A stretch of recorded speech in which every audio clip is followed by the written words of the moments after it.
আসসালামু আলাইকুম সকল প্রবাসী ভাই ও বোনেরা, কি অবস্থা, কেমন আছেন? তো ভাই আজকে আমাদের তো তার কাছে যাব, দেখি সে রেমিটেন্সের বিষয়ে কি বলে, রেমিটেন্স দেশের অবস্থা কিরকম আর কি করবে সে, তার অনুভূতি জানবো। আসেন।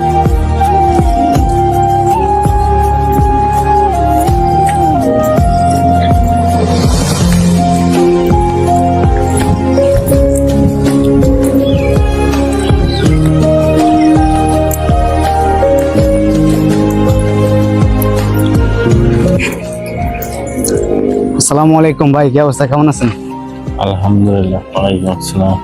তো ভাই, তো এই জায়গায় দাঁড়িয়ে আছেন?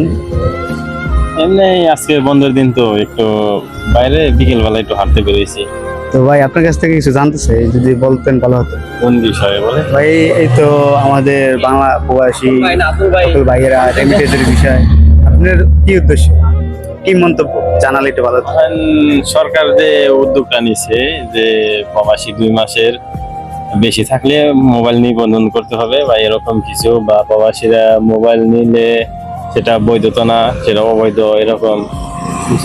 তো আমি চাই এটা অযৌক্তিক বা এটা ঠিক না, কারণ প্রবাসীরা তো চুরি করে মোবাইল ফোন নিয়ে যায় না। সবাই তো কষ্ট করে ঘাম ঝরিয়া টাকা পয়সা কামাই করে তারপরে তার বউর জন্য বা আত্মীয় স্বজনের জন্য মোবাইল নিয়ে যায়। আর সরকার কি বলছে, তার মধ্যেও 57% ট্যাক্স। এটা তো সম্পূর্ণ অযৌক্তিক। জি জি। তো এখন বর্তমানে আপনারা জানেন যে অনেক অনেক জায়গা থেকে রেমিটেন্স বন্ধ করে দিয়েছে, তো আপনি কি দিয়েছেন? হ্যাঁ, আমি তো এই গত মাসে টাকা পাঠাই নাই, এই মাসেও পাঠাই নাই, দেখি কি হয়। সব প্রবাসী যেখানে আছে আমিও তাদের সাথে একমত। এখন আপনি বাংলাদেশের ভিতরে এই যে কিছুদিন পর পর এই যে সমস্যা হয়, তো এটা নিয়ে কি করবেন? আপনি কোন দলটা চান নিজের থেকে? আমি কোন দলটা চাই মানে জনগণ যাকে চাই আমি তাকেই চাই। আমি প্রবাসী ভাইদের উদ্দেশ্যে কিছু বলেন যে আমরা সকল প্রবাসী এই জিনিসটা চাই। আমরা চাই যে সবাই, যে শুনেছেন যে প্রবাসীরা সবাই 12 দফা দাবি চায়, তার মধ্যে এক আছে যে প্রবাসীদের নিরাপত্তার সাথে এয়ারপোর্টে জানি সম্মান দেয়, এরকম কিছু। এই যে ভাই কিছুদিন আগে যে একটি প্রবাসী ভাই এয়ারপোর্টে লাকিসকে একটা মাল সামানা রেখেছে, তো এটা জন্য আপনি কি বলতেছেন, এগুলো কি ঠিক? এগুলা তো ঠিক না, শুধুমাত্র আমাদের বাংলাদেশে এরকমটা হয়। অন্য কোনো আপনি কখনো দেখেছেন যে অন্য কোনো রাষ্ট্রে? না, আমিও কখনো দেখিনি ভাই, আমিও কখনো দেখিনি অন্য রাষ্ট্রে যেন প্রবাসীদের। আমাদের বাংলাদেশেই শুধু এই মাত্র হয়। আমাদের বাংলাদেশে তো শেখ মুজিবুর একটা কথা বলেছে, সবাই পায় সোনার খনি আর আমি পেয়েছি চুরির খনি। কথাটা একদম সত্য। হ্যাঁ, তাহলে আপনি বুঝাইতে চাচ্ছেন যে বাংলাদেশে সব চোরের খনি?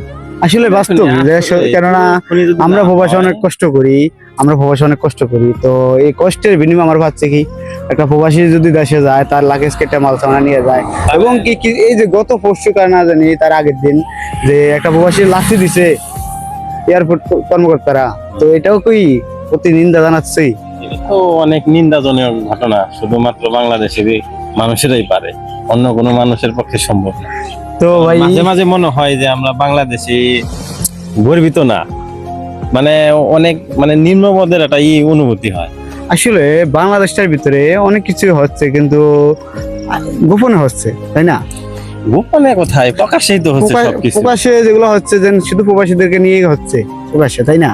প্রবাসীদের নিয়ে হচ্ছে, অন্য চুরি ডাকাতি চিন্তা এগুলা তো হরহর হচ্ছে, কিন্তু আমাদের দেশের যে নেতাগুলা যদি সব ঠিকঠাক থাকে তাহলে হয়তো বা অনেক ভালো হয়। জি জি। তো আমাদের দেশের পরিচালনাটাই মনে হয় ভুল। আপনার কথাগুলো অনেক ভালো লাগছে, তো এবং কি আপনার জন্য অনেক অনেক ধন্যবাদ যে আপনিও রেমিটেন্স বন্ধ করে দিয়েছেন। তো আশা করি আমাদের এই মালয়েশিয়া এবং কি অন্য প্রবাসী ভাইয়েরা যে রেমিটেন্স বন্ধ করে দিয়েছে তার জন্য ধন্যবাদ, এবং কি তাদেরকে অনেক অনেক ধন্যবাদ যে সকলে রেমিটেন্স বন্ধ করে দেবেন, যাতে এই মালয়েশিয়া প্রবাসী ভাইয়েরা ফোন নিতে পারবে না, যদি নেয় তাহলেও কেন প্রবাসী কি তারা কি তাদের টাকা পয়সা নিয়ে কি ফোন কিনে নিয়ে যাচ্ছে? তো যাক ভাই, অনেক কথাই হইলো। তো সকলে প্রবাস মাটিতে কষ্ট করেন, ঘাম জড়ানো, তারপরেও বলি যে আপনারা এই রেমিটেন্স বন্ধ করছেন, তো ততদিনে রাখবেন যতদিন পর্যন্ত দাবি না মানবে।